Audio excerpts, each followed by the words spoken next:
Help me to reach 2,000 subscribers. I still remember the way her words sliced through the air like a blade. You'll never be her real dad, stop pretending. For a second, everything went silent. The only thing I could hear was the hum of the refrigerator and the faint drip from the kitchen sink. My body froze, my throat clenched, and my heartbeat thudded inside my ears. 10 years of marriage, a decade of memories, laughter, and shared dreams, collapsed under the weight of that single sentence. My wife, Emily, stood across from me, her arms crossed tightly, her face pale but unflinching. Our daughter Lily was upstairs, sleeping soundly, unaware that the truth she'd never asked for was about to shatter everything. What did you just say? I asked, barely recognizing my own voice. She looked at me, eyes glassy with something that wasn't quite guilt but wasn't courage either. You heard me, Daniel. You've done a good job, but you're not her father. You never were. I felt the room tilt. My knees wobbled. The wooden floor seemed to shift under me like a wave. Emily, stop joking. That's not funny. Her lips trembled slightly. Then she whispered, it's not a joke. The air in the room thickened. I felt every breath turn to glass inside my chest. What are you saying? She didn't answer immediately. She turned away, her back toward me, and leaned on the counter. I could hear her steady breathing, and it frightened me more than shouting ever could. When she finally spoke, her voice was hollow. It happened once, Daniel. Years ago. You were traveling for work. I was lonely. It was a mistake. I told myself it didn't matter because you were the man I loved. But then when I found out I was pregnant, I convinced myself it had to be yours. I needed to believe that. I stumbled backward, my hand gripping the edge of the dining chair for balance. I wanted to scream, but all that came out was a broken whisper. And you let me love her? Raise her? Think she was mine? Tears began streaming down her face. You are her father in every way that matters. No, I said quietly, shaking my head. Apparently not. The clock ticked loudly. 11:48 p.m. 10 years. 10 years of bedtime stories, scraped knees, birthdays, first words, school projects. Every memory replayed in my mind, now twisted and poisoned by the truth. I sat down, staring at the family photos lining the wall. Our smiles mocked me from their frames. The betrayal didn't just cut deep. It hollowed me out. For days after, I moved through the house like a ghost. Lily ran up to me every morning, hugging my leg, asking if I'd help her with her hair or make pancakes like always. I did. I smiled. I pretended. I didn't know how to stop being her dad. At night, when the house fell quiet, I'd lie awake, replaying Emily's confession over and over.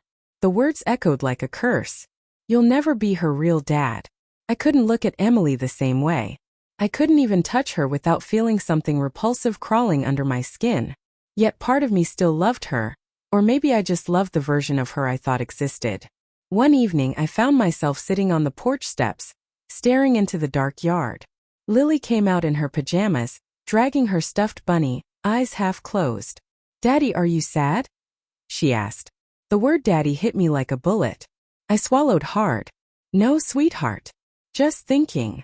She climbed into my lap and rested her head against my chest. Mommy said you might go away for a while. Please don't. My heart broke into 1,000 pieces right there. I kissed the top of her head, breathing in the scent of her shampoo.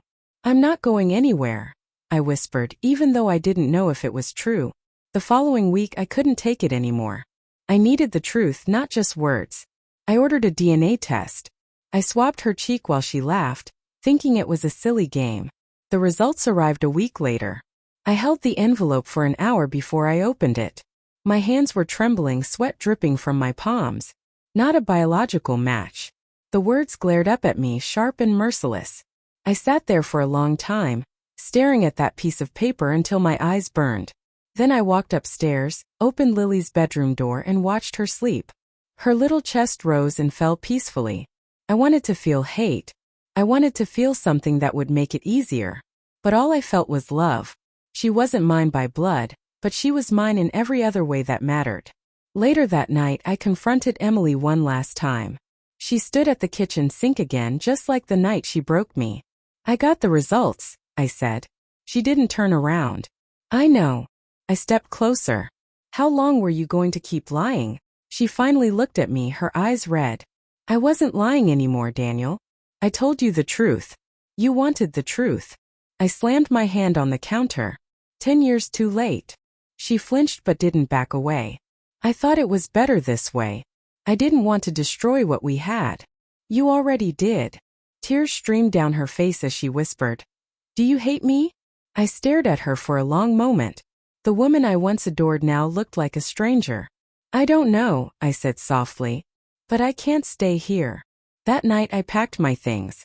Before I left, I went into Lily's room. She stirred as I knelt beside her bed. "Daddy," she murmured. "I'm going to stay somewhere else for a while, sweetheart," I said. "But I'll always be here for you. Always." She smiled sleepily and reached out to hold my hand. "I love you, Daddy." Those words crushed me and healed me all at once. Months passed. Emily and I separated. We agreed to co-parent, though no one outside knew the truth. People whispered, speculated, and moved on. But Lily never stopped calling me Daddy.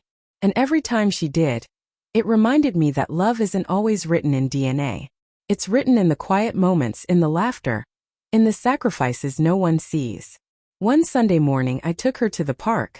She ran ahead, laughing, her hair catching the sunlight. For a moment all the pain faded and I felt peace.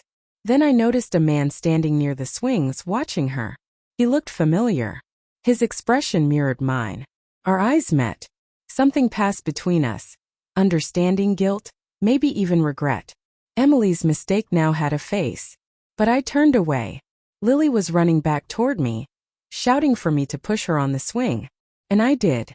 Because no matter what anyone said, I was her father. And I always would be.